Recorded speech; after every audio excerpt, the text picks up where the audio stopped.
They were actually funding one of the biggest fraud schemes in recent years. So essentially, you have a billionaire who claimed he was leading the fight against the CCP, who tricked thousands of people to donate a whole bunch of money, and then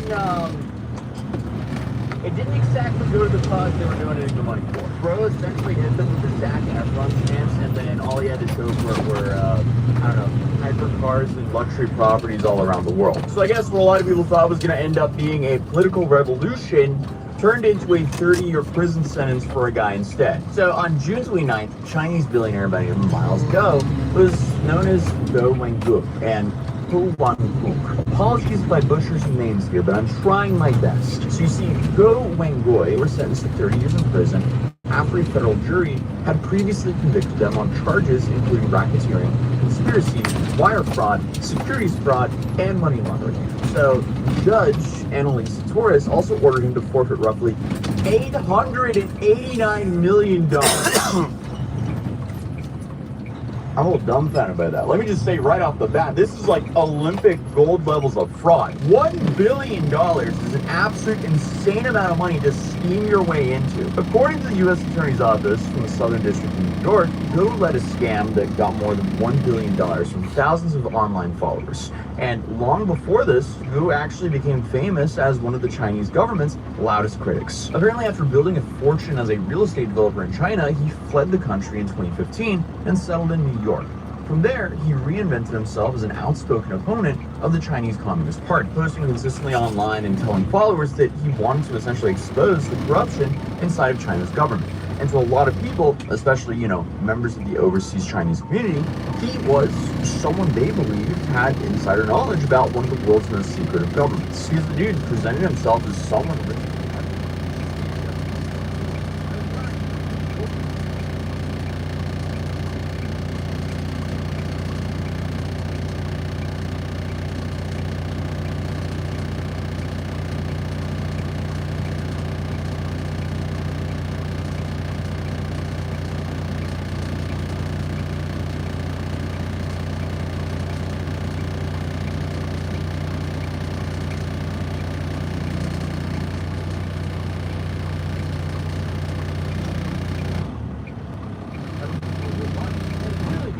something like that. Number one, you have to build one hell of a brand. Number two, you have to be a genius at public speaking. And number three, imagine if you combined the number one and number two and actually did something good with it. Instead, you just bought a bunch of hypercars. $1 billion, bro. Regardless of how much money you could apparently raise, he wasn't honest. So that audience that he looted would eventually become the foundation of the prosecutor's case. Because according to the government, he didn't build a political movement. Apparently he built a business empire around it. So starting in 2018, Go, it's not Go, I think it's Go. A once powerful Chinese tycoon, now a convicted fraudster in the United States. Whoa, it's not Go. He said go up on the top. This is really bad considering one of my close friends has this exact last name. I do know it's a surname originally from Trump's name, I think. Starting in 2018, both started launching a series of organizations and investment opportunities that also it started with two organizations called the Rule of Law Foundation and the Rule of Law Society. According to the investment found a lot more real at first glance, I guess. The prosecutors say this apparently wasn't even true. Go then expanded into growing a network of ventures, including GTV Media Group, G Clubs, the Himalaya Farm Alliance, and eventually something called the Himalaya Exchange. Each project includes commerce, offered company stock, and others sold exclusive memberships. And of course, because this was 2018, we wanted to throw some digital assets in there as well. So of course, cryptocurrency got involved as well. But essentially, the common thread seems like people believe they were supporting, many genuinely thought that they were helping fund the fight against the CCP, while also putting themselves in a position to make some return. What's the wrong? Well, apparently a whole lot. But he also barely even released his own song, which is interesting. Anyway, Globe repeatedly told investors they would personally guarantee their money against lawsuits, which doesn't sound shady whatsoever. I also try and do that as like a massive red flag that he's raising money from non-accredited investors. Because I feel like accredited investors understand that, like, man, someone, they're not going to invest more than what they can lose here, so they'll cut a relatively small check compared to their overall net worth, and they're not going to go crazy about losing the money because, you know, that's what this investing, especially in something like this. Well, what's sad is, unfortunately, people like this end up scamming the families, but way too much of their own nest egg into scams like this. But again, yeah, because I guess he wasn't raising only investors, he repeatedly told investors that he would personally guarantee their money against the losses. He also installed figurehead executives to make it look like his businesses work, even though he remained in control behind the scenes. So I guess he was becoming a shadowy figurehead while supposedly fighting some shadowy figureheads right here. But apparently, long before he even became a political activist in the United States, Lowe had built a reputation in China for using aggressive tactics to get what he wanted. Because apparently when a Beijing vice mayor reportedly stood in the way for one of Lowe's real estate projects near the site of the 2008 Olympics, he did some crazy stuff. And that stuff being, he obtained a recording of the official with a mistress. And that official was later removed from office and received a suspended sentence. Okay. So I guess Glow here had a way of making his problems blow away. Anyway, the dude's been playing some questionable games for a while. But regardless, one thing I do want to mention is his Himalayan exchange goes through digital assets called H-Coin and H-Dollar. And really, these weren't even blockchain-based cryptocurrencies at all. So in the sentencing announcement, the government described them as phony digital assets that were a little more than made-up figures on an internal company spreadsheet. Essentially, he's just making everything up. You've got fake executives with fake power using fake money. And of course, the money they're funding everything on is essentially scam money. But you watch this channel for a while, you probably know what comes next, because every time a prosecutor says, oh, this guy, he made a whole bunch of money through fraud, the next question is, okay, where'd the money go? Well, according to prosecutors, it wasn't being planned to be invested in the mission that he was, you know, publicly raising money for. No, instead, they financed a very lavish lifestyle, to put it like that. I swear, every time I cover a fraud case, it's always like private jets, supercars, luxury properties all around the world. But as I mentioned earlier, these guys are basically the Olympic gold medalists of scammers. So, they just go out and buy an SBJ, or even an event store, or a Huracan. No, that's for Miami horse sellers. So this guy, he went out and got a Bugatti, which also, I guess, is for Miami horse sellers at this point as well. We got Wes Watson with one, or you had one. What can the Miami horse sellers not have now? I don't know. Regardless, the Justice Department says that Glow and his family spent the victim's money on a $26.5 million mansion in New Jersey, an $832,000 Lamborghini Aventador SUJ, multi-million-dollar sports cars for his son, a $2 million yacht, and countless other luxury purchases. And here you just have like a bunch of images from the U.S. Attorney's offices, and authorities also seized a Rolls-Royce Phantom, a whole bunch of expensive furniture, cash, and other assets as part of this case. And the New York Times also reported that Glow owned a lavish penthouse overlooking Central Park, and they seized so much here. Like his son for sure got his yacht taken away.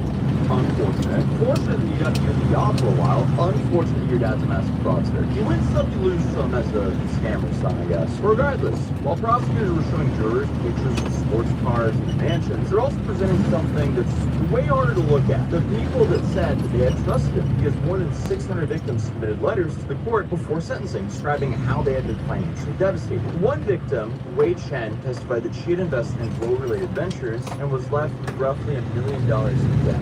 Awful. And at the sentencing hearing, she told the court that this fraud destroyed my life and my family. And the New York Times also reported that prosecutors received statements from hundreds of victims, with one writing simply, "I lost my will to live." And this is what really confuses me also. Like, after so many cases are kind of like this, you destroy 600 plus people's lives so you can buy a bunch of materialistic things. Do you not feel empty?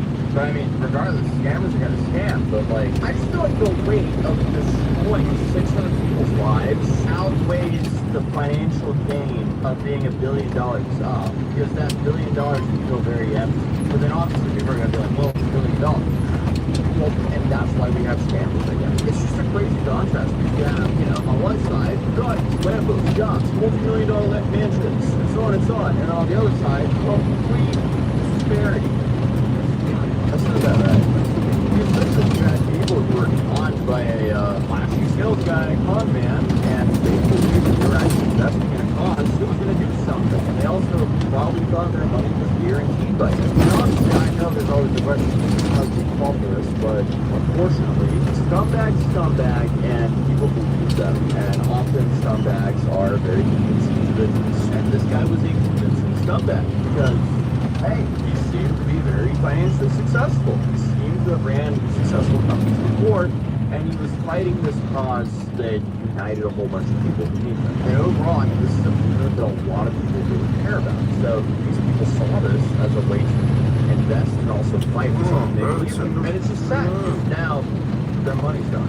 And I guess the fight that they thought they were supporting was all just fake. But regardless, after a 7-day trial, a federal jury convicted Whoa, July full 99 counts including racketeering, conspiracy, wire fraud, securities fraud, and money laundering. But now, nearly 2 years later, it was finally time for sentencing. So Judge Annalise Torres said, Whoa, have preyed on people seeking to bring democracy to China. Also adding that it caused substantial financial and emotional harm. She also said that Guo had shown no remorse for the harm that he caused for so many people. So the U.S. Attorney's Office also released a statement following the sentencing. So the attorney for the United States, Sean S. Buckley, said that Miles Guo led a massive scheme to steal more than $1 billion through lies and deception from thousands of Americans and victims around the world. But Guo, meanwhile, conducted supporters tracking the courtroom for more than hundreds of others watching from over the courtroom.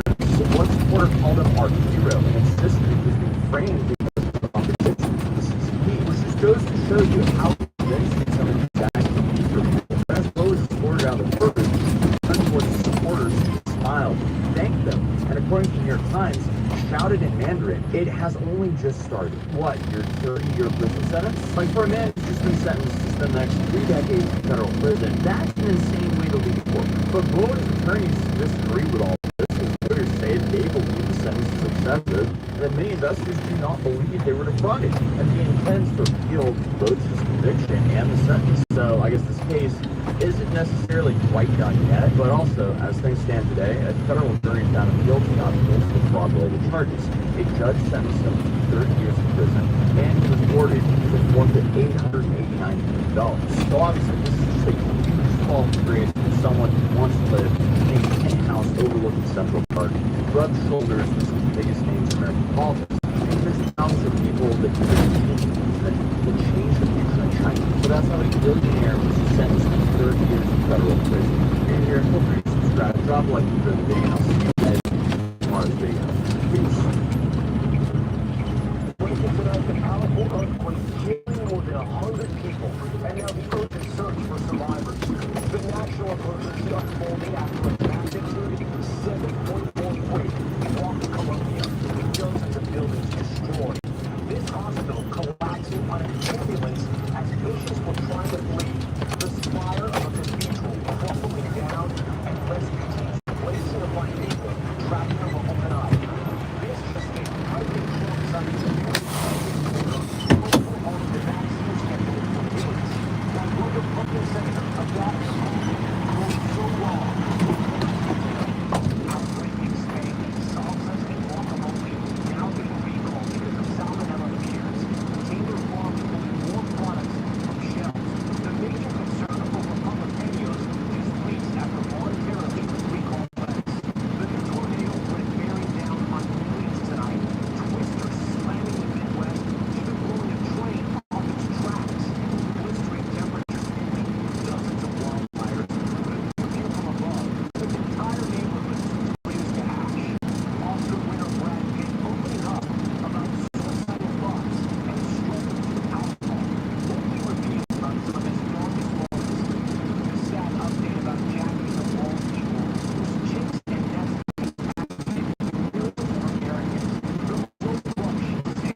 shit is not hitting. During the moment of impact, one man screaming as the shaking intensifies. Outside this hospital in Ghana, parts of the building collapsed ambulance as patients scrambled for safety. This one. This moment, narrow is concrete. Churches damaged. This one, watch the house collapse from the spine. Urgent search for survivors. Yeah, obviously. Those still trapped. Boys, more than 100 people died. And East Miami station was in Bogota. This is the thing, and I remember the bench. That was really long, and it's scary and not motivating. I'm feeling like I cannot control it. I just saved my life. 7 miles away, people frantically running. Says those people ran for safety.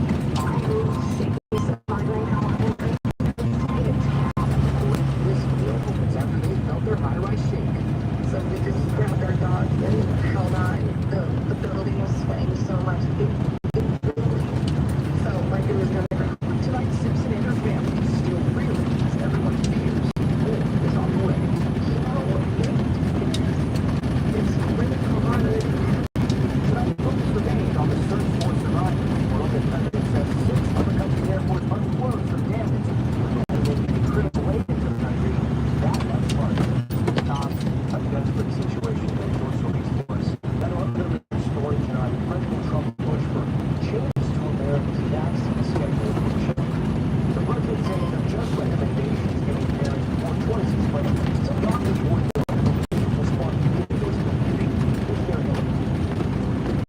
Tonight, President Trump tripling down on his efforts to overhaul America's childhood vaccine schedule after previous efforts were blocked in federal court, signing an order lowering the number of recommended vaccines for children, which would put the U.S. in line with European countries like Denmark. Parents can still choose to give their children all of the vaccinations if they wish.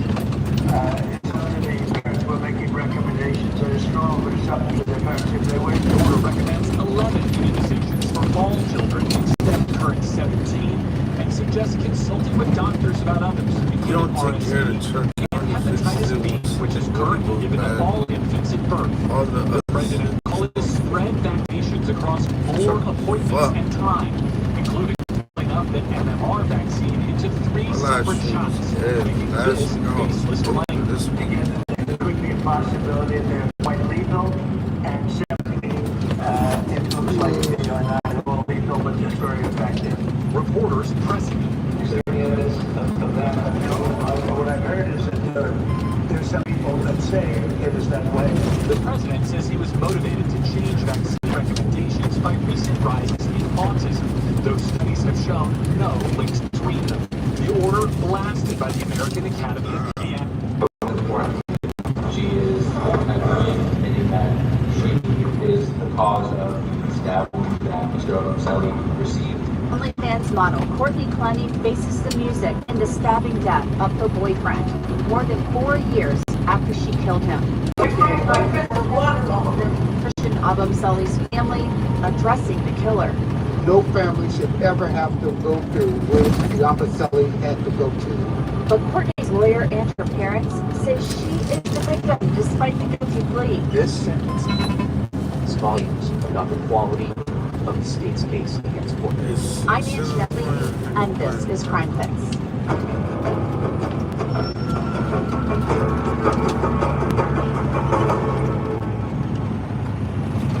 Courtney Clenny has been in jail for exactly 4 years. Her career as an OnlyFans model brought to a screeching halt after she stabbed her boyfriend, Christian Toby Abamseli, to death.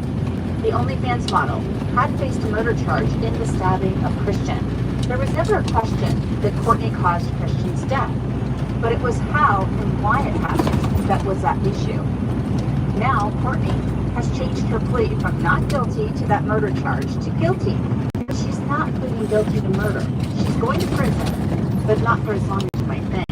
Before I get to Courtney's plea and her sentence, let's look back at the body-worn camera footage from that day. Get up right now! keep him upright. We just need to keep him upright. It was April 3rd, 2022, when police went to the condo Courtney Clenny shared with Christian Abamseli. Courtney had stabbed Christian during one of their many arguments, and police body-worn cameras were rolling. No, I can't let this go here. Where was it? Guys, Relax. why? No, guys,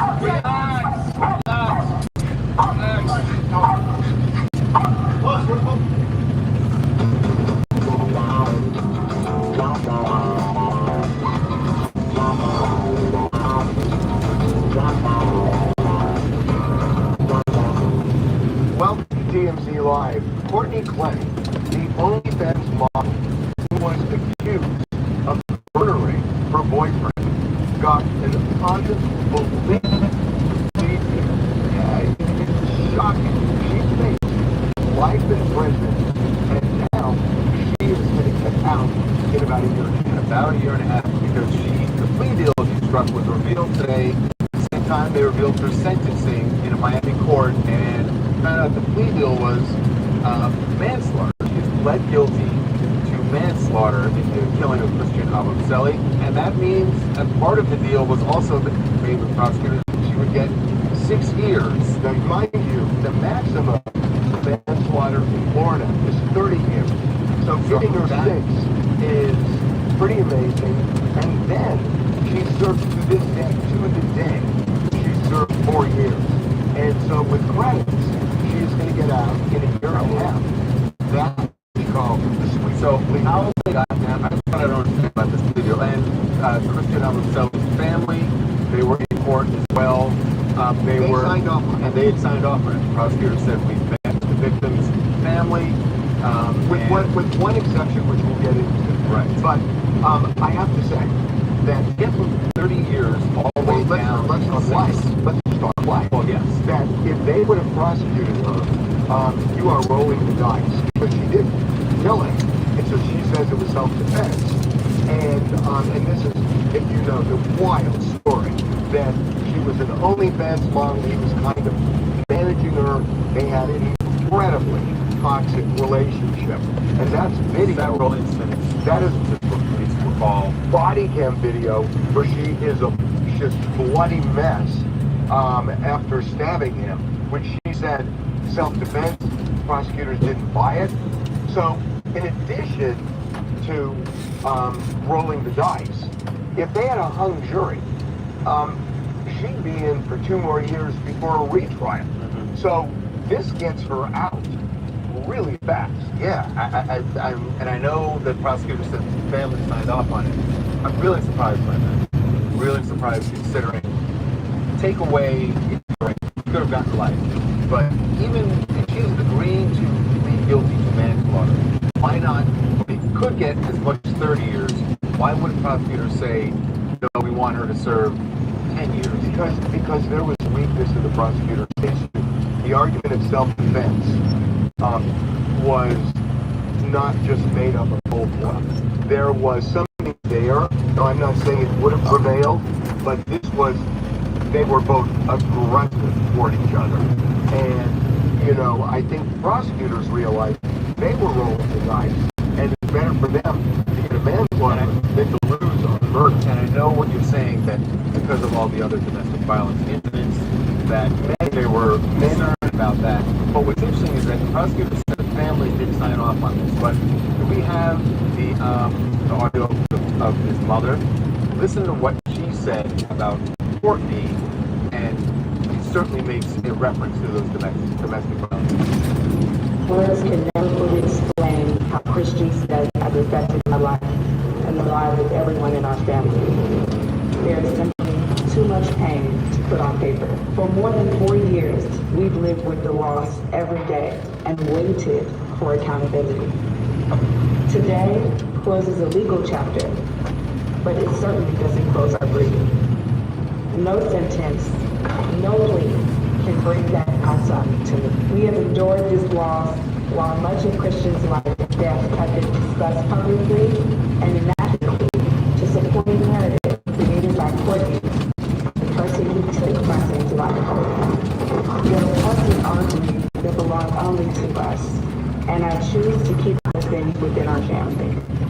a narrative created by Courtney. It is very clear. Right. She's saying they disagree with this, that he was a depiction that he was an aggressive For sure, and I abuser. think that would have been a long-standing trial for them as well. I mean, you can see before it even begun, it took a moment each family member of Christian's family stood up, they were named and present before proceedings started. So it's interesting to see like Courtney making eye contact with them. They're looking at Courtney like these family members don't even want to see them, and seeing Courtney get so emotional too as the victim, you know. Well, so here's what's undeniable. They lived in Houston, then moved to Miami. There were neighbors we interviewed for a documentary we did on this, who said the building shook with the fights that were going on in that house between Christian and Courtney. And it didn't get any better in Miami. So this was undeniable. All those people would have been called in and probably would have testified. Well, also, Courtney has to do 5 years of substance as well. So that was a big topic throughout the entire. Domestic violence counseling. Still better than life 5 years of probation after, but that's What is going on? again, that doesn't start until you got to serve another year or so. Our live stream is very, I'm in agreement with you guys that they're surprised that the family signed off. Wondering, even though the family signed off on the plea deal, if they wanted to file any kind of lawsuit against Courtney. They could have filed a wrongful death. The statute of limitations, I think, would have run by There's something wrong. I'm not positive, but it's 4 years later. You may not have had it. But the big bone of contention now is the family does not want Courtney to profit off of this once she gets out. The prosecutor made that clear and said that son of Sam law that has a different name in Florida, but it's actually son of Sam law that prevents someone who kills someone from making money off of that. Okay, she goes off. That's what the chat is asking, because they're saying that she was on OnlyFans, so that's not necessarily me. But No, she could go But no, back. people know him. But And they only want to click on her writing a OnlyFans. book, doing a movie, something like that. Her lawyers are saying we are going to challenge this because we think it's unconstitutional. So this part isn't over yet. And there's going to be a big fight between Christian's family and Courtney's family. With the OnlyFans thing, the chat is saying because of her popularity now, because people know her as the murderer of Christian, The popularity, would that constitute as her No. making money based off of the case? No, she could do that. Hi, it's Millie Chan from Dallas. I absolutely understand why those parents were looking at her in the eyes like that, because they wanted them to know that they know. You know what I mean? And we don't know what was going on behind closed doors with this couple. And it could have been as bad as it was. It could have been one-sided. We don't know. But at the same time, I don't think that she should profit at all. And like you said, you know, we know her now. She's on television. This is on TMZ. So people are going to be tuned in. There has to be some type of gag order that she can get in order to just let cameras make it. Because she's in there, let them stay. There won't be a gag order. The issue is that she's dropping it. And that's the point. The family doesn't want it. The prosecutor is fighting against it. But it's her. That's very, again, down the road. Mark Zuckerberg is a mega yacht vacation and it's turned into a PR nightmare for him because the crew of his yacht, not a rowboat. Actually, there is a bigger ship that stepped in when Mark's crew of his yacht refused to go answer an express call from a much smaller boat that had ran out of fuel and was just listening in the water off of Alaska, so waiting for help. And his boat's cruising along. They see this other boat following. his boat is 300 right. The boat that was distressed is about 21. Yeah. And so what they could have done, well, probably for him, relative, they could have just towed it in. But they didn't. They didn't answer the call, and instead, the distress call was answered by a cruise ship. So a cruise ship, Wilderness Legacy, ended up going up to the distress boat and going them to safety. Now, it's part of us, right? It's part of for a cruise ship like that to to position itself. And although that cruise ship, I honestly, when I read the story and I thought cruise ship, I was thinking, like, no, I know, but it's still big. I want it might be bigger than that. But anyway, this is probably pretty close. But anyway, bad move from the captain of the cruise ship. Basically shamed Mark Zuckerberg because he announced to everyone on board that Zuckerberg's job did not answer the distress call. Did you see how beautiful that is? Oh my God. Start looking at that. Yeah.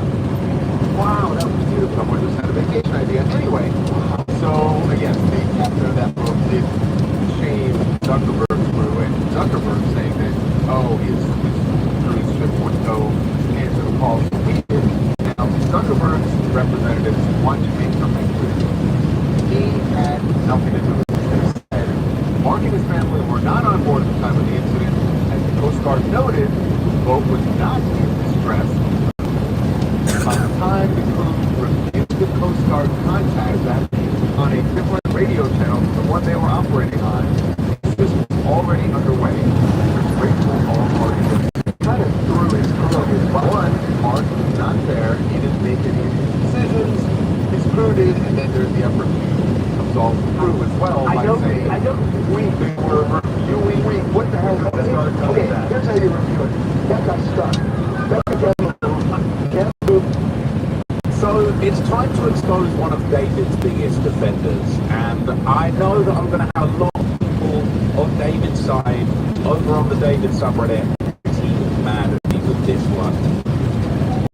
Look, I've got to do, and I am sure to expose anybody that is sticking up for David, that is running defense for David. That doesn't mean that I think that you're literally being paid cash by David, and if I call someone Team David, that doesn't necessarily mean that I think you're on his legal team, but what that means is I think that you're playing sides in this situation and you're defending David, you're going to back for David, whether that's because you're doing it for free because you're basically just a David gobbler, or if you are actually part of an operation to spread lies about certain people. I'm talking about the victim's family, I'm talking about Celeste herself.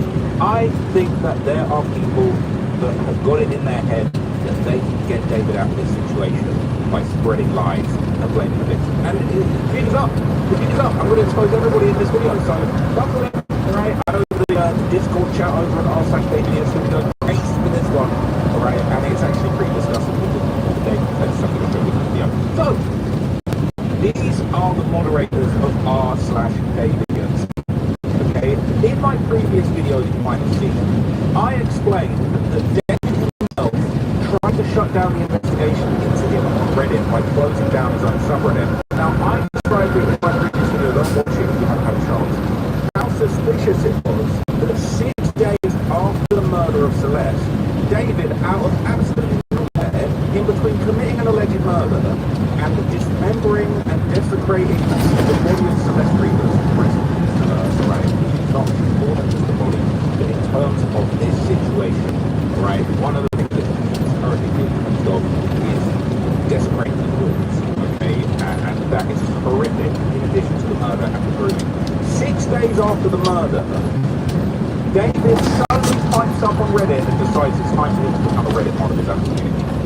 And then when the body was identified as Celeste Rivas, within a few days, David just so happened, the only moderator left in this community after David shut it down so no one could criticize him. I thought that was very suspicious to shut his own subreddit. That's where new subreddits like r/David2 and r/David and r/Celeste Rivas Hernandez popped up. Now, today I'm going to be looking at evidence that's pointing towards one of David's biggest offenders, and one of Celeste and her family's most aggressive attackers. This is somebody that has relentlessly attacked the grieving family who had to hear the news that the most horrific thing imaginable happened to their daughter. Just because they weren't the best parents in the world, they weren't parent of the year, right? Maybe they were living some issues of their own, maybe they were struggling, maybe the political climate in America was a little bit rough around this time, and they didn't even feel like they could communicate with authorities. I don't know, alright? But I think it is disgusting for people who think it's acceptable to attack this grieving family, when realistically there is one person who is accused of the murder of this man, the group of Celeste and David Anthony Burke. So, I believe that one of David's biggest offenders is using different accounts and secretly operating as a moderator of r/Davidians. r/Davidians is the largest David investigative subreddit, okay? And I think that this person is hiding in plain sight. They're potentially using a moderator account to silence critics and alleged victims of David in an effort to protect David and the people around him. Now, I don't know if he's got any connections to David. I don't know if he is just a David gobbler.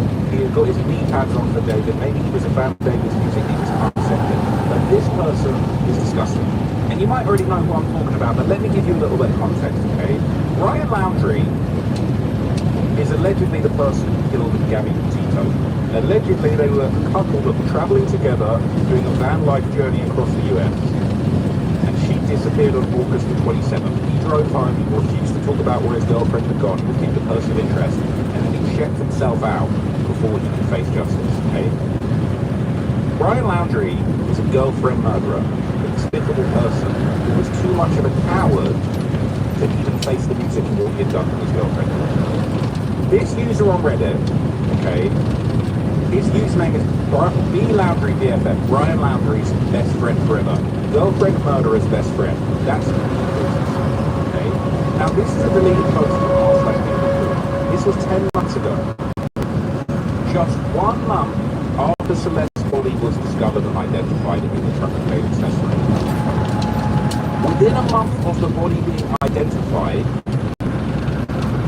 Laundrie BFF, girlfriend murderer's best friend, he's already defending David, running defense for David, and attacking Celeste's family. For all the people that say, oh, the new information came out at the hearing that the family had signed one piece of... This guy's been doing the same shit in months, right? It's just an excuse now that there is still bit of information that's not really proven anything. He said, I mean, David was in San Diego August 2nd to the 5th. He had 2 shows, so he could have been home the night of August 2nd that had left the morning of August 5th. We also don't know where the body was placed in the front. Even if he moved it last on August 5th, doesn't mean the body was already in there. Someone else who had access to the vehicle and the signals since it's publicly known could have planted her body in there afterwards. Given that we don't know when she actually died, she could have died early August. So, planting body in the truck. So this guy is within a month of the body being identified. He's talking about bodies being planted in the trucks to get David. I think it's absurd to believe that. And so he begins around this same time in October, right, 2025, spreading lies about Celeste's family. He said, I'm hesitant to post about this, but Celeste's real mum is a drug/alcohol addict. Pretty sure I'll get attacked for posting it. Yeah, you get attacked for discussing it. It's got nothing to do with anything. Absolutely nothing to do with anything. There's the proof. He said it brought me a new angle and endless possibilities of what could actually happen to Celeste. So you were posting this with no proof, slandering Celeste's mother. It's just got only not even a month since the body was identified. It's not even been a month for slandering this woman as a drug alcohol addict and saying that they might, inferring that they might be responsible for what happened to Celeste. Okay, shocking, right? Absolutely disgusting. So this is a post, right? David's now staying in Houston, Texas, in a rental property owned by his father. Other heavily censored David Ford leaked recent revelations suggesting that David is currently living in a rental property owned by his father, Doug Bird. If you have information or sources about David's whereabouts are unreported and various needs, feel free to post them on r/Davidians. The uncensored David forum for any or all wild speculation on. In fact, it's funny, so you saw the video I did yesterday, but supposedly uncensored David forum. You're not allowed to talk about me. If you post my video or anything about me, it'll get removed immediately. But the uncensored David forum back then, you were having fools in here posting this nonsense. You can't talk about me. So recently, okay, girlfriend murderer's best friend, B Laundrie BFF, he basically put up several comments that I thought were just absolutely despicable, where he basically portrayed Celeste as the aggressor and David as just a frightened victim and just did what he had to do. Alright? This is insane. This is insane. So this is a post. Okay, he didn't make this post, but I'm going to get to he or she. I don't know if it's a woman, right? But the fact that it's BFF is a notorious femicide, it could be a man, but I don't know. Thoughts about the final moments, location, and internet. These are a few things that randomly cross my mind. Why did they bring up those internet? It's like a random thing to say. You could maybe argue it was trying to give her a false sense of security, like everything's fine, we've just got to do all that. But it seems like she's already feeling secure about keeping up with him. My other thing, yes, it just seems like a random thing to throw out. Someone suggests to get her in the car and kill her and or off location from the house. I saw someone suggest and say there was blood in the car on the front. I don't think the man anywhere. It's unlikely this happened in the car. There wasn't a blood car. But it is possible that he killed her somewhere else. Is it possible he killed her somewhere else? I mean, it's pretty stained blood all over the floor of the garage, which is where I initially bleached the murder. The blood stains are smelled of wreck. Then we account for the electronic data. It makes sense for him to have elsewhere. If he had basically asked her to force her to show her phone, take her phone before they departed, and then he had already started texting her phone things behind her back on them before they left. I believe they say he left Santa Barbara around 11:30. That would mean he had taken her phone basically immediately and had been sending messages to her for like an hour before he would have got her in the car to in and out. Then he drives up all the way to Santa Barbara, kills her there, then panics to open her back in front. I don't know, that just all seems like a reach to me. I guess it's not impossible. I wondered why no one heard any screaming from her in the hills to understand that what's to be sad. What's to be sad to think about is the fact I feel like he showed up, he ready to talk me, hug him. I imagine he has some dialogue sites like, so you think you're going to end my life? Your life for about the end of BS. I also saw someone suggest that her last word were, "You're scaring me," and that's why he chose to put that wording to send it back to the text. That was it. He also knew how he liked to remember phrases. Anyway, sorry if it's a bunch of random words. Their last one's really coming on. It's an interesting thread. But let's see what Dave's biggest defender had to say. He said it's weird how anyone can think what they thought Celeste was going to do. Like, why would you think she wanted to hug him after threatening me with so many things? None of us know her. We know that very vividly. I can see how this. I can see how someone would think that she thought they were good terms when she's called girly queen. Those are pretty friendly terms. Whether or not that she means she wants to hug him, no, we don't know. I guess I'm just saying I can see how I would infer that Celeste was expecting reconciliation rather than conflict that would end in her following up on the threats based on the credit. And here is the message that was done. He said, this is the Landry BFF. He said, I think those were terms used to emasculate him and not show friendliness. Either way, in the eyes of a jury, the text on paper don't show emotion. If you read the words for what they are, it's proof of aggressive threats, and on David's end, it looks like he was scared and kept rejecting her advances. I'm in no way trying to help him, I think he's innocent. Thanks for letting us know that, it's a bit suspicious. But I'm simply trying to say how it would look to jurors. On top of that defense, on top of that, the defense will try or has footage of Celeste being aggressive like a gangster as exhibits to prove that they're going to show Celeste looking like a gangster, and that's going to explain it away. That is insane. That is one of the most unusual things I've ever read in this entire thing. Okay, they're going to use evidence of Celeste acting like a gangster. Absolutely ridiculous. So I'm about to hit you with a list. Okay. So, this is allegedly, oh man. Alright, so this is something that one of my, this is something that one of my confidants, my close confidants sent me. Okay, this is allegedly an audio recording of the Landry BFF, and honestly, I actually haven't heard this until recently. It sounds like it's a woman to me. I've been told. Okay, I've just been told through the grapevine. I don't know if this is entirely true, right? I'm curious to know if this is exactly what they say. But the word on the street is that this is a recording of the Landry BFF's voice, and actually referring to one of David's alleged victims as a prostitute. Listen to this. They probably already know, and they just think that she's just one of the prostitutes. Interesting. Okay, interesting. So, okay, that's quite interesting, like so, right? That's what I've been told, and that's what that is. Now, what I think is interesting is obviously there's a lot of r/Dave videos moderators, and look, I can't comment on all of these moderators. I mean, a lot of them joined pretty late, right? A lot of them joined pretty late. Everybody joined in 2026, right? That's interesting. That's very interesting. But there's one particular moderator, No Kaleidoscope 6206, right? This person here, you know Kaleidoscope 6206. Now what's really interesting, okay? What's very interesting about this particular person is that apparently, okay,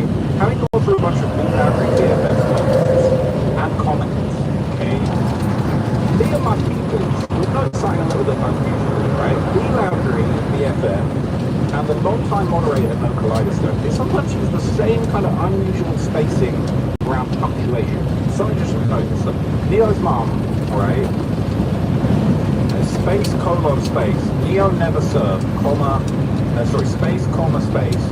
Never drove the Tesla, space comma space. Never hiding in MT, just living there, space comma space. No big deal, comma space. Nothing to hide, space comma space. Cooperate with the DA, space comma space. And that Nazi is in the Melinda Duck thinking. And so this is a comment from No Kaleidoscope 6206. Says narcissists don't themselves, space comma space. Cowards do. So here's another post, right? This is interesting. This is a Lounge BFF making a post 4 months ago, basically inferring that Celeste's parents sold her to David. It says, Cousin Wendy says that Hispanic moms just want money and get brought around older men. It said, if you are not a child in their eyes, you are not a little child. This is why Hispanic moms only care about yourself making them money. Now, I'll be real.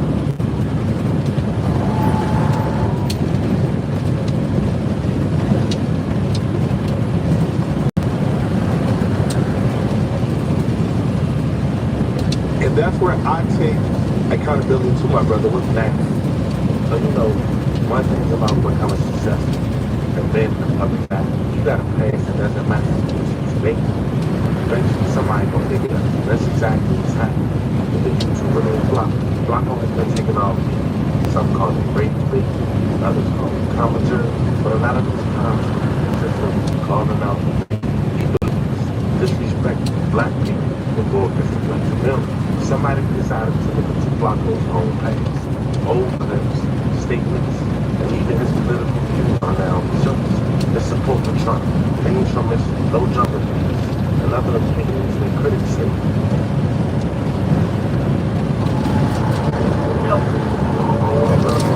A standard workday turns into a public execution of reputation. But what triggered this sudden workplace arrest? On February 15, 2025, deputies with the Collier County Sheriff's Office arrived at a workplace in Florida to execute a warrantless arrest. The target, a female subject under investigation by Target Asset Protection for assistance.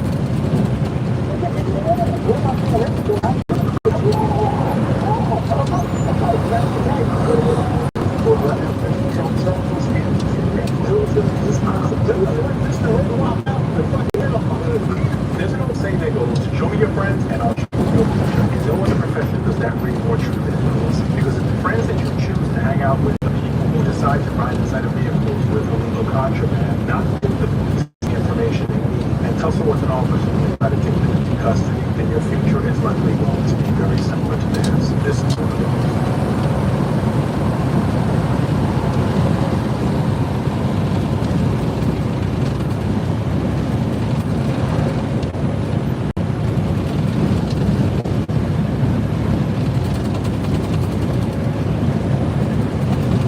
Body cam video, you see the officer has the lights blacked out, we call it blacked out, so this is like when you're seeing because you go to scan the car, people are just sitting, and they're just sitting in a location, it's likely that they're blacked out looking for people who are going to come by and speed, or just looking for suspicious people that they come by, and running radar likely, almost guaranteed.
on a BMW X6 on Interstate 40, but the twisted stories from the two men turning to his canine kilo to search for the truth.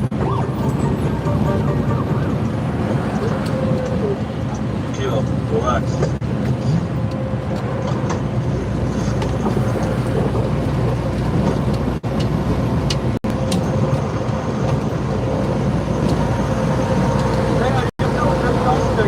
Sheriff's office. Couple reasons for the stop today, okay? One is going to be their front tent. It's too dark. It looks way too dark, alright? You gotta have it plus or minus 33%. And it looks like it's the same as the front, okay? The second is when I was behind you there, you started to merge to the right lane in front of that semi-truck. But before you had actually started signaling, you started making that lane change, okay? We just want to make sure we signal before our lane change, alright? It's a safety thing. That way the semi-truck knows what you're doing. I ain't gonna give you a ticket, just a written warning, alright? You got yeah, no problem, man.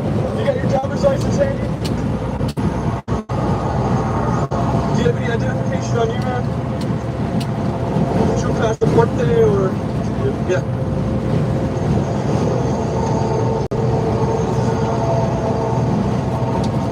Okay, dress. Makes sense for what it is. Okay, so you go to prison at what age? 20? At 20? 20, 21. Well, Okay. on my chest. And you've been sitting in jail for what, a year? About that. Okay, so you got 14 more years at age 20. You're getting out at age 34 as defense, meaning you not going to get half time or anything else like that. So they say it's 85%, but once you end up going in there, it turns out to be damn near like 97%. Because the game time isn't as well. There's no parole, none of that shit. But I'm going in so young, every yard I hit, I'm the youngest kid on the yard, the youngest man in the inmate. I'm not thinking about 85%.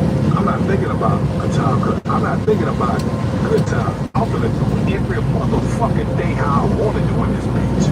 You're not gonna tell me no different. The boy not gonna tell me no different. Ain't damn bitch on this compound gonna tell me how I'm gonna do these 15 years. If I wanna cook, I'm gonna cook.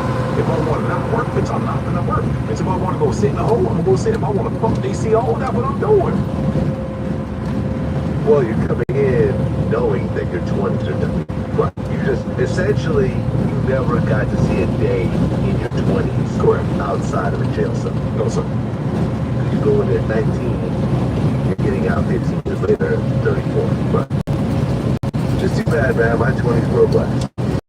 I was throwing that in my face. I appreciate you, man. Hey, man, we gotta teach a lesson here. I mean, we do. We gotta teach a lesson because it is true. Pain to work. Exactly. Because as you look at it today, I don't think the 2 years of falling out is worth losing all your money. I agree now, but you couldn't tell me that then. Because I had something to stand on. It doesn't make sense to anybody, and I understand it's not supposed to because it wasn't your life. I don't know how you grew up, but I knew it wasn't in my shoes. Not at all. See? No prison time, two-parent home, went to college. My point. Yeah, it is what it is. Never try to. That's why you over there and I'm over here. Never try to punish my back. I've been very open about it. Okay, so now you're in federal prison. How violent does it get? There's a cop right there, man. There's a helicopter on the compound once more. Cops right there. Flying. Right. I didn't even see that guy. I didn't know where he came. You see people killed in front of you? Yes. How many times? Yeah, 15 years or just on that one. 15 years. Oh, I want to say a good 5. A good 5. Probably more than that, but definitely with my own eyes, I can regulate 5. You yourself, most violent person. It's a zipper. What's that? The zipper is whenever they open up the doors, you already have to be up, awake, alert, fully clothed, with your boots and socks on, with your joint, with your knife. When they open up that door at 5:30 for breakfast, or 6:30, whatever come back on. If you sleep in, like they say, slippers count. So them chomos, they chilling, they got to go on top bunk where their hands sleep like this, and they crack that cell open and you're not alert. Your life has already been plotted on you before that 6:30 roll call. So what happens is you're on the top bunk, sleep on your bottom bunk, whatever it is, but I've seen it twice from the top bunk. When they do is, it's called a zipper for a reason. When you sleep like this on your back, you're looking at the ceiling and you sleep. What they do is they come in the cell and they cut you from your throat all the way down past your belly button. And what happens is you're shocked when you jump off the bar. All your guts spill on the ground. That's why they call it a zipper. So that's what they do. Okay. But you yourself, was violated, you were called. I got stabbed 12 times by about 4 Mexicans. 12 times. Yeah. Different incidents or? No, same as one time. One time. So 4 Mexicans jumped on you, stabbed you 12 times. What was it? A friend of mine, Ali, he sold his white Air Force Ones to MS-13 gang member. The MS-13 gang member failed to give him his commissary for the shoes he sold. So he went back on his own to repossess the white Air Force Ones. The MS-13 was bought with the MS-13 and they jumped Ali. Ali was a little brother, you know what I mean?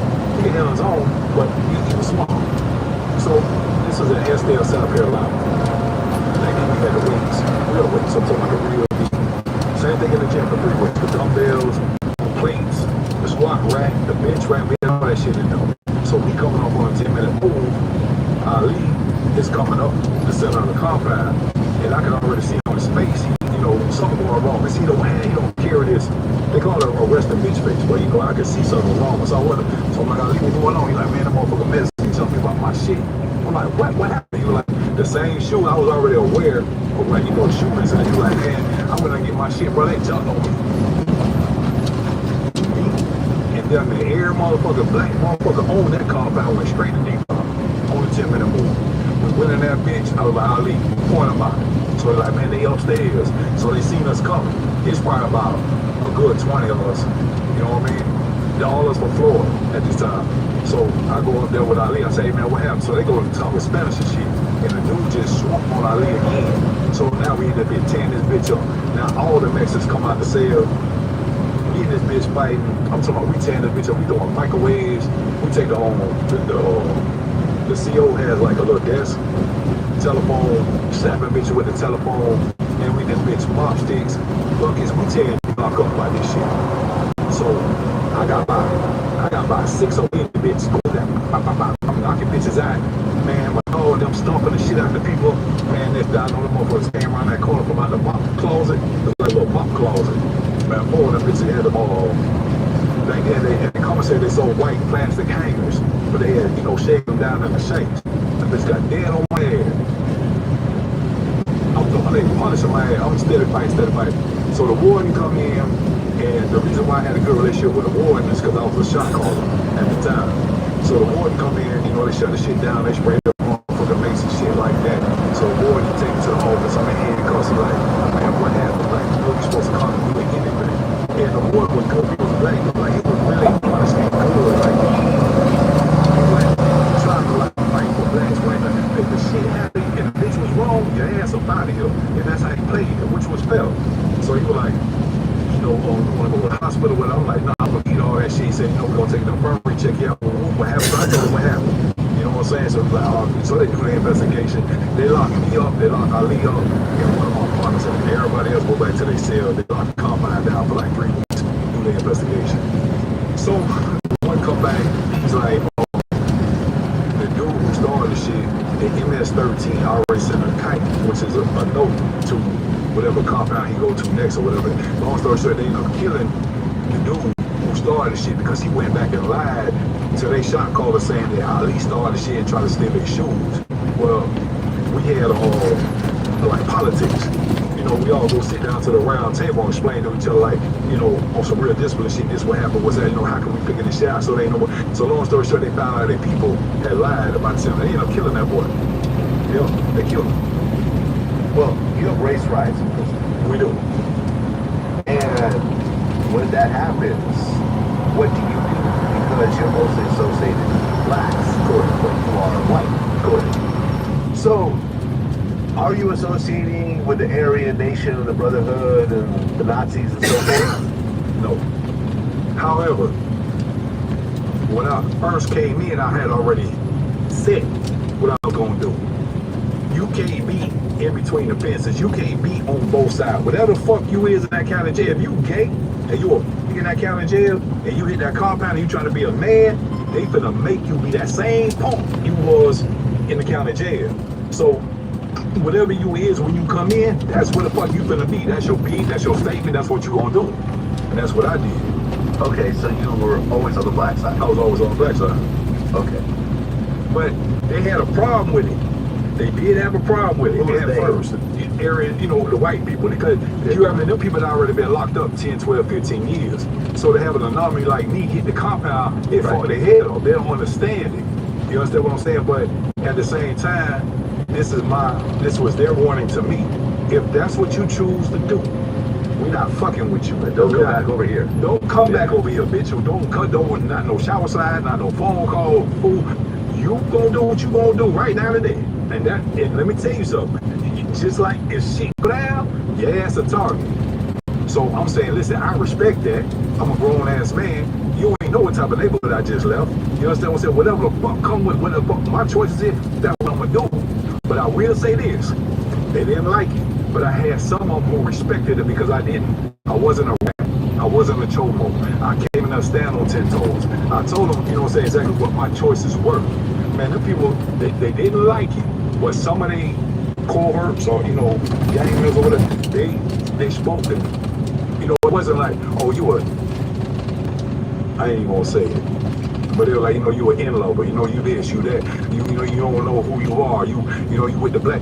It wasn't that type of mental or verbal abuse. It was like, you stood on it, I don't like it, but I'm respected, and I ain't got to babysit you. So if I see you on the handball court, I'm gonna speak to you. If we pass each other like men on men, I'm gonna speak to you. You speak to me, I'm gonna speak to you. You respect me, I'm gonna respect you. But anything outside that shit there, you over there with the blacks. Don't come over here. Well, you were accepted by the blacks in your neighborhood, but now you're in the feds, and they don't know who you are, they don't know your background, but they can see how you look. Right. Or they're certain black inmates for like, nah, we ain't fuck with that white boy. Mississippi, Alabama. You know what I'm saying? It was there, you know, because at the same time, you know, I'll pull up pop on my shit. You know what I'm saying? They had a problem. My friend King was there from the neighborhood. You know what I'm saying? And, you know, I'm saying, you know, nigga and whatnot like that. You know what? This where I'm from. And again, when I do these interviews, I always read in the comment, oh, you was here, you were there, you wouldn't do that, you would. I always speak for me, my experience, and my life. I'm not nobody's black spokesperson. I'm nobody's white spokesperson. Nobody made me a spokesperson for nail or the city, crew, state, nothing. So when I do these interviews, I only speak for my life, my experience, for my neighborhood, for my city, for my fed time. If you decide to put your hands on me when I'm out in public for the way I live my life, you gotta want to make your mama cry. Okay, now in prison you have gay inmates. You do have. You had back then, what's fucked me up, they had started accepting transgender in the feds. Fucked me up. So you have men who are dressed like women. Yes. And are they in general population? Yes. Or are they, okay. This was before the whole gay rights movement. This was before presidency. This was before marriage. So you gotta understand, we don't understand this. You see what I'm saying? At all. Right. You have a whole dude, I logically know he has a Glock 9, born with a Glock 9, but you around the compound with breasts, tying his shirt up, hair pretty, face pretty, like, and you in a man's setting. I done seen him raped. I done seen them rope off the whole law library because how bad that they got, you know, a train ran on them forcefully. I done seen them take them from the compound. They come out the hole, goes to the compound, the very next move, they right back in the hole, send them somewhere else. Because there's so many dudes already on them. Well, yeah, you're doing life in prison. You haven't had access to a woman in 20, 30 years. And now you got someone in front of you that kind of looks like a woman. You squint your eyes a little bit. And, yeah.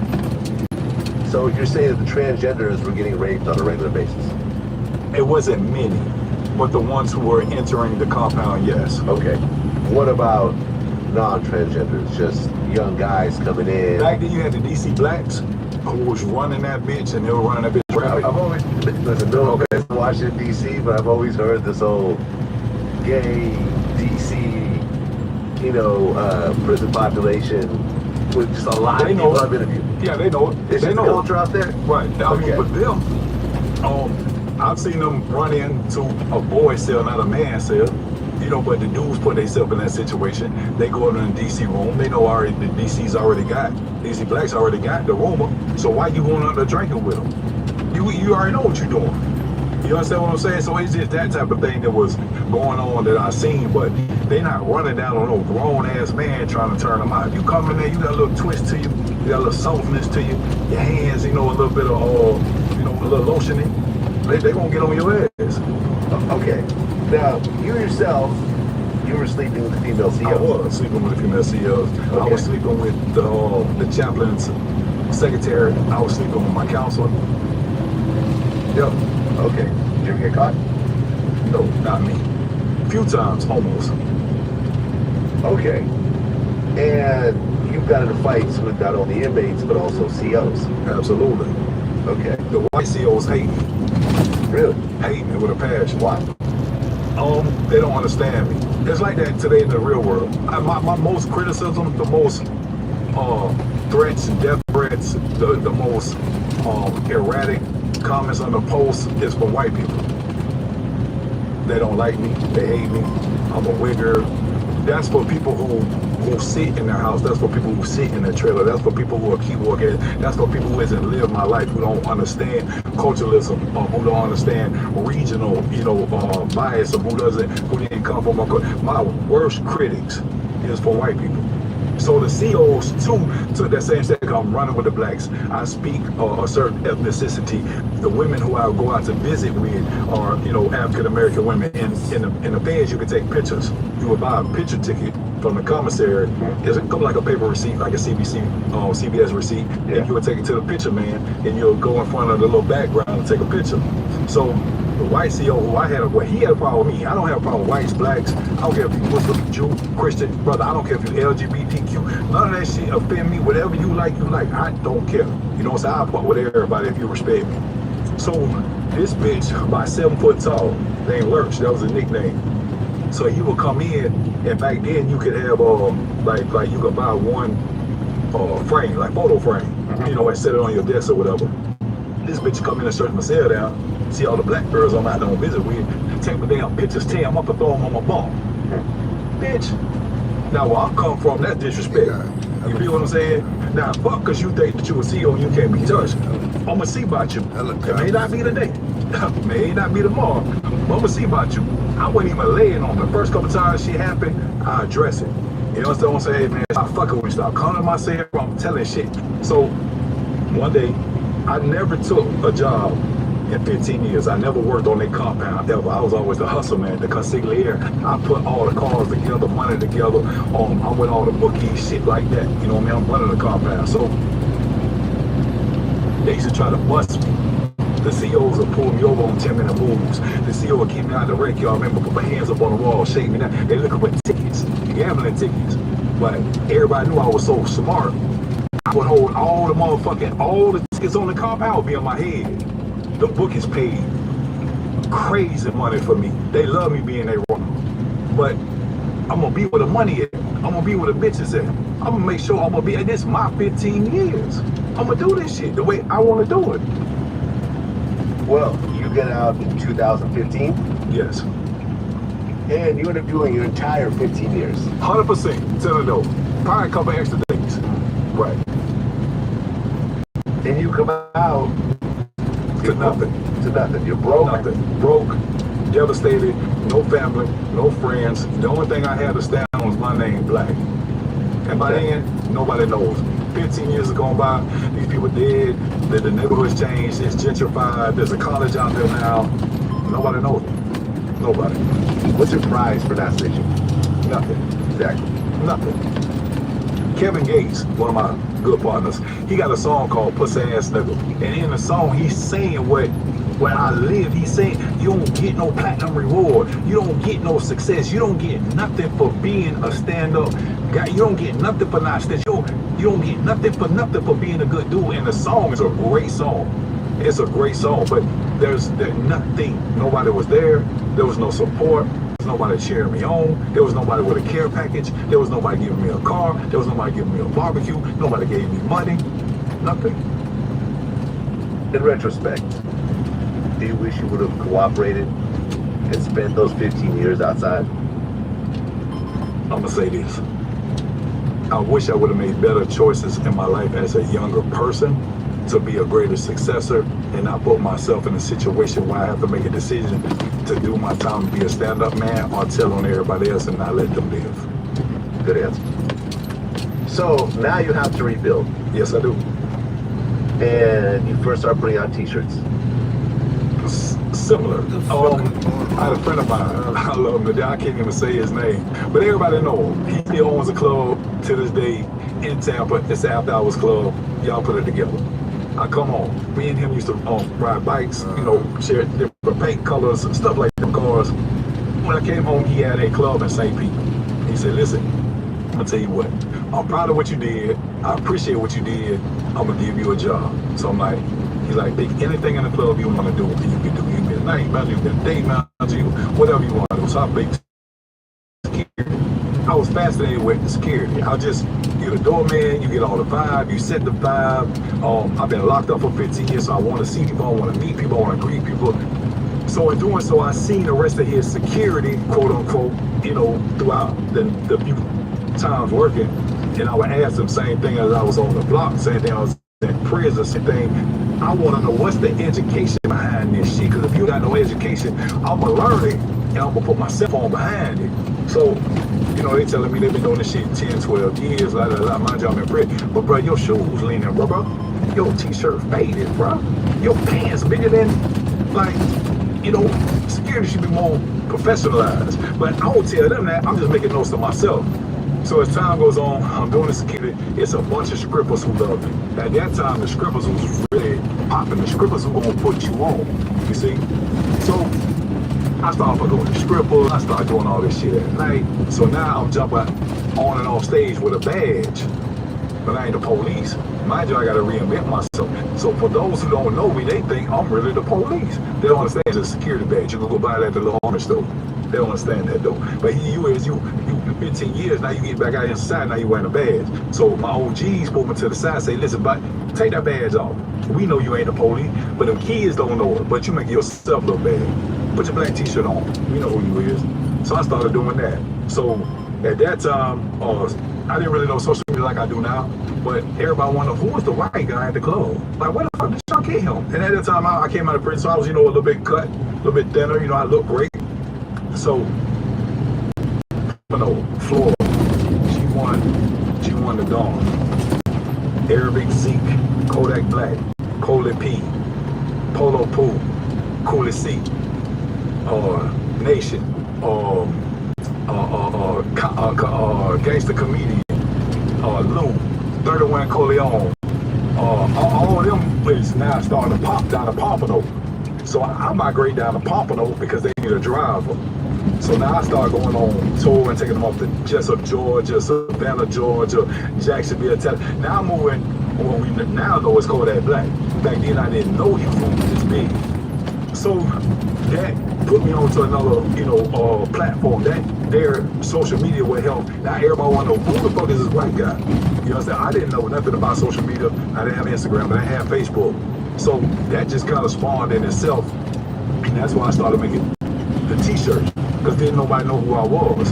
So now I have to come home and reinvent myself. But I have to do it with the name Black, because my name carries its own weight. My name carries enforcement. My name carries protection. My name carries integrity. My name carries this person. So what the fuck, how can I? So long story short, I ended up going to security class, 40 hours, getting a Class D security license, and started printing on my shirts, the Black Label Services. So Black Label, my name Black, so anybody who sees my face, you know, I'm Black. They understand who I am now, because now the OGs are talking. I got like 6 months out, I'm out of the halfway house. Now I'm starting picking up steam. So now what can I do to add to Black to make sure that I can reinvent, I can brand, and I can get paid for the brand, for my name, for the 15 years I just did for free. So I came up with Black Label Services. Black label meaning top tier. There's nobody above me other than God. And services, because at that time, man, I had DJs, I had girls, I had, you know, a bunch of security dudes, I had drivers, I had sprinters. So I had a plethora of service that I provided. So I came home and started printing up t-shirts, Black label services. When I tell you, man, these t-shirts, I'm talking about exploded in the city. I'm talking about I had the whole club. Even I made security cool with the people at first thought I was the police with a badge on. They started buying shirts for their girlfriends and their mama and then Facebook and then I'm like, damn, that's crazy. This shit really do numbers. It's a brand now. Right. This expanded into doing security work, and now you own cars. Yes. Black trucks. Black trucks. Mm-hmm. And now you have a legitimate actual business. Yes. So I eventually, through all my trauma and pain, I turned my pain into purpose, and now I get back to the same community that I poisoned at one time. Well, Julio got killed in Tampa, which is the area you work out of. Yes, sir. And you were actually in contact with Julio. Yes, the same day, the same previous night. He was informing me he was coming down. I've been working with Julio for a while throughout his, you know, era in the music game. I did his security a couple times. There's always been, you know, some real hot shit. You know, he's always been, you know, targeted. There's always been real beef. So, I've done it a few times, and on that particular night, he had called me, and he had inboxed me on Instagram, told me he was coming. He had Airbnb party, and after that, he wanted to go out. So, like I do all my clients, I do $250 deposit. And the $250 deposit lets me know two things: that you're serious, you know what I mean, and that, you know, your deposit helps me lock in your date, preserve your time, you know, fuel up the truck, detail the truck, things of that nature. It preserves your time. He never summoned the deposit. And I don't think he had security that night. He did not have security at all. If you were doing security that night, do you think he'd be alive right now? I absolutely do. I can't tell you what God knows, but I can tell you in the business that I'm in, everything he did, he had somebody else think for him outside the box for a bigger vision, he would not have made those mistakes. Absolutely not. Right, because I just interviewed his mom. Right. And basically what happened was the party started at an Airbnb. Correct. But too many people showed up, the cops got calls, they moved into a different location, they ended up in the Holiday Inn. I think after the Holiday Inn, him and some friends were in the parking lot and they got ambushed. They just told me it was a shooting, because I looked at his stories, I kept calling him or whatever. I think last time I told him like something. They were like, it was a shooting. I was like, well, where everybody at? They was like, everybody gone to the hospital. They're like, Julio car is still right there. So I'm like, well, somebody must be dead in there or something like that. And they were like, but they didn't ever tell me that. So I got on the phone. I had called his aunt. I was like, I need to ride to Tampa McGee because it was a shooting. He would have never been there if it was for me. He would have never been there. We would have hit the stage, from the stage to the car, and went already on the highway. Well, there was no stage. It wasn't a show. No. He went into one after-hour spot called Truth 18 or something like that, which is right down the street from the Holiday Inn. So he asked the promoter, which is one of my good friends, Mike Mitch. He was like, hey, you know, like, where can we go? And they sent him to the Holiday Inn. What I'm saying is, had he booked me, there would have been no conversation about spending the night in Tampa. He would have already been on the highway and back to Jacksonville if that was with me. You see, he would have been in trouble with me. His friends would have drove, you know, the car, whatever, the trail behind.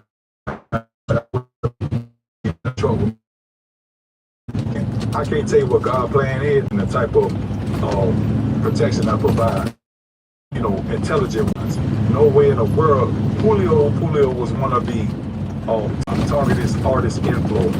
So there's no way that you can have free time to talk about lay down and sleep and chill and go here and go there. When you book me, we're not doing all of that. But especially if you big as Julio with a target on your back, as many people he had a whole city at me. How'd you feel when you heard he got killed? That was probably the first time I cried in probably 20 years. Oh, wow. It is sad, bro. It's sad. It is really sad. Because, like, we would have conversations outside of the music industry. I remember when he went down to 1800 block and with Kodak Black and all that, and you know, he asked me, he was like, you know, do you think it's a mistake? I said, I think what anybody would think. If I come to your neighborhood, if I give you a phone call, it's not about checking in. It's just about man-to-man respect. Can I come to your neighborhood and shoot a video? If you don't mind, if you do mind, I understand. I'm not trying to step on your toe, but it's just the way that men operate. You understand? Yeah, man, it's sad. Rest in peace, Julio. I just interviewed his mom, and really nice lady. Really nice lady. Really nice I met lady. her a few times. She's a wonderful woman. And someone that never downplayed what her son's role was in all this. She understood the type of things that he was into, the type of he had, and how he would fan the flames by shooting music videos and series and showing pictures of people deceased and talking about them in songs. And yeah, it's just really sad, man. And I knew him. And I think it was a loss, man. I think it could have been avoided. I think it could have been avoided. Yeah. I think to anybody who cares and say, you know, I've told you that people who book me don't even need me. It's not because they a pussy. They got more guns than the law allowed. They fight game probably better than mine, but they book me under image, safety, and secrecy. That's what they book me for. Yeah. You understand what I'm saying? My intel, for you to say I'm going to the club, no, you not going to the club. You going home. Now, you could be mad with me today. When you wake up in the morning, your wife gives me a call saying, I appreciate you bringing him home. Yeah. You know what I'm saying? He's still a father. He might be, you know, woo to you, but at the end of the day, he's still a father. He's still a son. You know, he's still a leader in this house, and that's why I need him to be. So I appreciate you, Black, bringing my husband home, my son home, my brother home, you know? Yeah. Well, congratulations on actually building a system like this, because a lot of people get out of prison and okay, I'm just gonna flip a couple packs here and there and get back on my feet. Next thing you know, you're back in prison. But the light is gonna change. Were you tempted at one point to jump back in the drug game? Because what you're doing now is a whole lot harder. Whole lot harder. You got to pay taxes. Let me tell you something. LLC, you can't compete with the competition. You can't go shoot up your rival across town. You can't kidnap them. No, right. All you can do is just get mad and lower your prices. Right. That's about it. I gotta go. That's about it. Right. That's about it. But I will say, like, in the community that I serve, especially in the entertainment industry, people who know my story, who know I did rap, the people who I know that I left their sons, their grandsons, you know, the kid, I left them to be fathers. I didn't bring them into the prison system. I left them home to be greater, to provide for their family. So at the time of support, when they needed me to not do that, now today in return, they book some of the people need me, to be honest with you, but they booked me on the fact of who I am, my integrity, you know, how much I suffice to how much I sacrifice. When I was in prison, Really? One of my good friends. Steve Madden, my okay, Kobe. We taught a 6-week business course together. I love the guy. Willie D, I love the guy. See if I can get him on the phone. See if you can get him on the phone. He gonna laugh his ass off when he see me. Willie D or Steve Madden? Willie D. Steve Madden, I don't know. Get him on the phone. I'm supposed to do Willie D's roast. One of the roasters. I need to be too. I spent 8 months with him. We wrote a movie script together. I wrote 10 movie scripts in prison. Right now, today, I got the #1 comedy movie in America in my phone as we speak. Okay. I promise you. All I need is somebody who will take me serious and understand what my mind is. It's the #1 comedy in the world right now today in my phone. Hey, I want to put you, I'm doing an interview with someone you know. I'm going to record it and put you on FaceTime with him. Is that cool? Trust me, if you don't want it out, I won't put it out. But just trust me for now, okay? Hold on. Here we go for the fourth one. All right, you ready? All right. Ready? Hold on. Willie, what's up, gangster? What's up, partner? What's up with your man? I fought with you, but I miss you, dog. What's up? Yeah, no doubt, man. Likewise. Well, I see, you know what, man? I saw you on a couple of podcasts out there, man. I was like, I'm gonna reach out to you, but you know, man, I've been going at it so hard, but I see you going at it. Yeah, I'm going at it. I am. Well, you can hit the ground right. Man, you come out of the woods like that, man. Man, I be telling people, man, and they don't believe me. Hello, you absolute legend. Syndicate is one of the most successful and well-known personalities in the history of online gaming. On YouTube, he boasts well over 10 million subscribers throughout his channels, and on Twitch, he holds a Guinness World Record for the first person to reach 1 million followers. Nowadays, his online presence isn't quite so large, but a decade ago, he was gigantic. Back in the early days, Syndicate built his channel through Let's Plays and funny clips of various games, including Halo, Fallout, and Modern Warfare. But one of the games that really helped Syndicate pop off in the beginning was Black Ops Zombies. Syndicate uploaded Black Ops Zombies videos of all different types, but one that did really well and one that he was most well known for was a series of videos released in late 2011. This series chronicled Syndicate's game on the first map, Kino der Toten, the game where he reached all the way to round 116, which was a world record at the time. This run garnered massive attention, with the final video amassing over 14 million views, and is his third most popular video of all time. This video is responsible for many people getting interested in zombies, and was an amazing accomplishment when it happened. The only issue with this run, however, is that it's fake. Syndicate used commands to cheat his way through this run, and acted as if it was legitimate. This would go unnoticed for a full 10 years, until Who Needs a Job uploaded a video explaining why he thought the run was fake. Once the first video dropped, more videos were released with even more evidence, essentially making this one a done deal. However, despite this, Syndicate defenders still cling on to hope and refuse to accept that Syndicate just might be capable of lying. And even Syndicate himself, when pressed on this issue, wouldn't admit it, and still claims to this day it's legit. In this video, I will take you through some of the evidence and explain why I believe Syndicate lied and cheated his way through the most famous zombies record of all time. I really hope you enjoy. Season's greetings, legends. In this video, I've partnered with Displays to offer sleek metal posters that look amazing. I think if you're passionate about something, if you cherish something, posters are a fantastic thing to have. Personally, I am a gigantic nerd, and video games are my greatest passion, so I like to surround myself with them, and when I have posters of my favorite games on my walls, I can feel the positive energy. Display works with the biggest brands in media, including all of your favorite game, film, and TV franchises. I mean, if you just browse these designs, you can immediately tell they look fantastic. If you are curious about some of my favorites, I've created a few collections for you to check out. You can see if you have the same taste as me. Display's metal design looks good and is super easy to install. Plus, within that system, you can quickly swap and change displays anytime. Displays are very affordable and are delivered anywhere in the 45 days. Displays also offer the service of the kid with a really great offer. Just click my link or use my discount code Carl, and you'll receive up to 33% off. We hope you have an amazing holiday. If you want to get something nice for yourself or someone else, just click the link in the description and grab yourself a discount.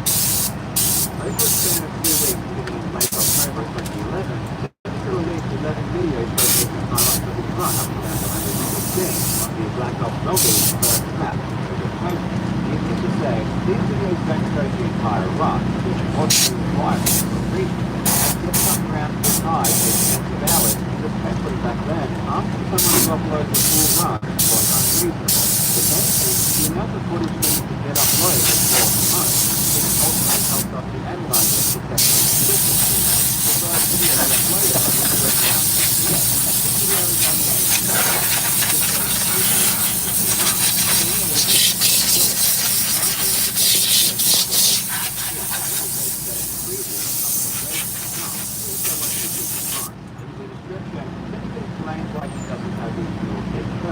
There are 5 birds available on this map, and if you hold up to 4 at any one time, you'll figure the bird to let you hold 3 weapons.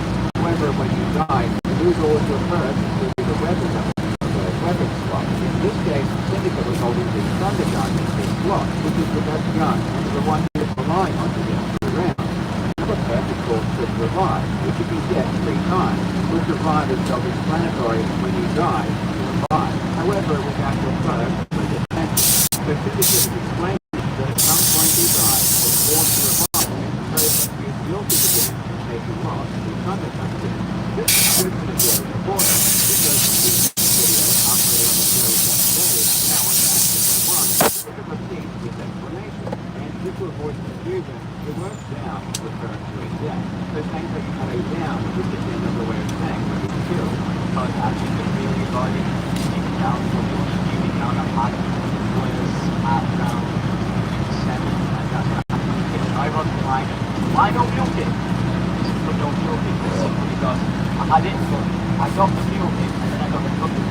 So first we'll see how the showcase starts, which is absolutely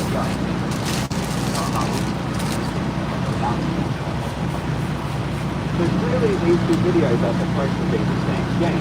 Both videos don't have real clicks, they have all referred to the same order, both videos have the exact same explanation as to why, and both videos are uploaded literally on the same day. And not only that, Syndicate is responding to comments on the Round 68 video and is explaining it as if it was the same game.